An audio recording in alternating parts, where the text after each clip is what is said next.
Halo sahabat Teta Medika, saya Master Sul. Saya kebetulan dengan klien saya, namanya siapa? Yolanda.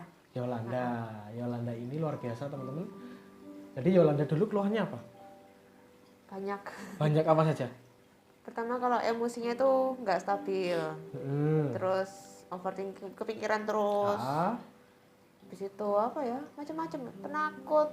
Terus trauma. attack itu, trauma, Ah. anxiety, terus campur jadi satu. Datang ke sini abu-abu. Sampai bingung pertama kali. Iya, bingung. Saking banyaknya. Jadi teman-teman memang banyak sekali masyarakat Indonesia yang bingung tentang keluhannya, terutama keluhan mental. Kenapa bingung? Karena memang nggak kelihatan. Nggak Beda ketemu. kalau misalkan kakinya Yolanda saya sayat street kelihatan. Iya. Saya kasih aja obat, selesai. Nah kalau emosi atau psikis itu nggak kelihatan, yang dirasakan kadang itu muncul A, muncul B, muncul C, macam-macam munculnya. Nah jadi gitu. Padahal kecemas nih, loh tapi kok ada paniknya nih, loh tapi kok ada sesetnya nih, jadi Ya, gitu, benar. macam-macam. Nah itu hal yang wajar teman-teman. Nah di Tata Medika itu kami ada namanya assessment dulu, ada konseling dulu, sampai pada akhirnya si klien memahami tentang keluhannya.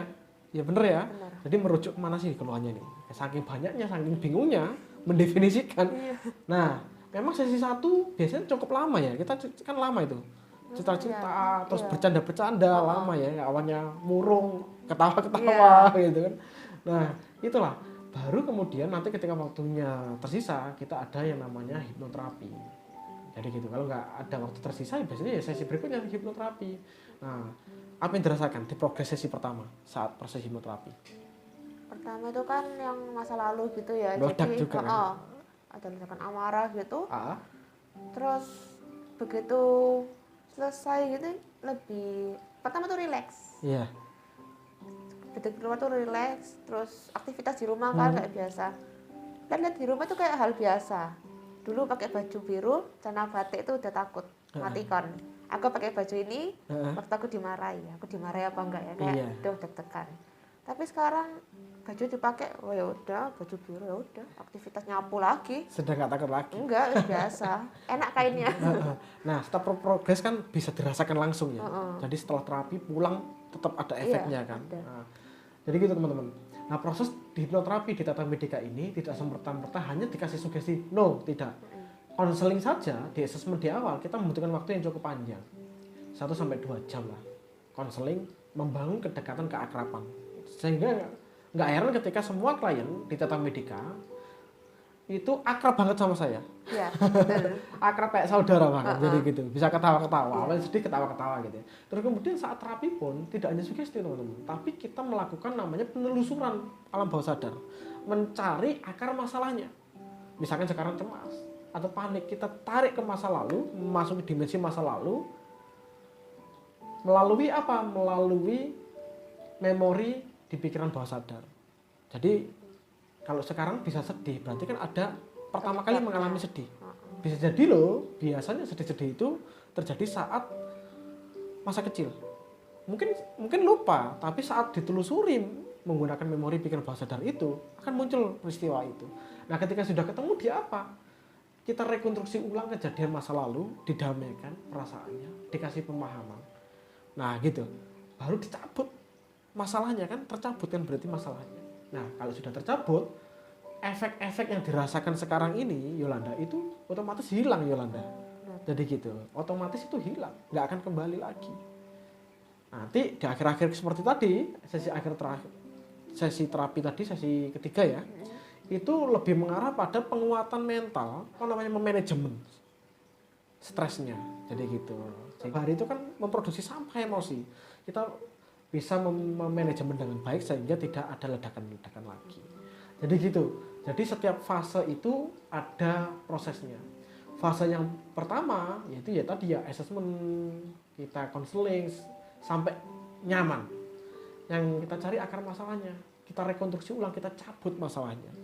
Yang ketiga itu biasanya untuk penguatan mental, mengontrol mental. Jadi biar si klien bisa mengendalikan mentalnya dengan sangat bagus. Tidak sampai sampah-sampahnya tertumpuk dengan sangat banyak seperti sebelumnya. Jadi kayak gitu. Nah, menurut kamu nih hipnoterapi Tadinya kamu kan sebelumnya belum tahu hipnoterapi. Iya. Setelah tahu gimana Yolanda? Setelah tahu pertama dengar tuh hipnoterapi ya bingung kan ini apa, sebenarnya nggak pernah dengar.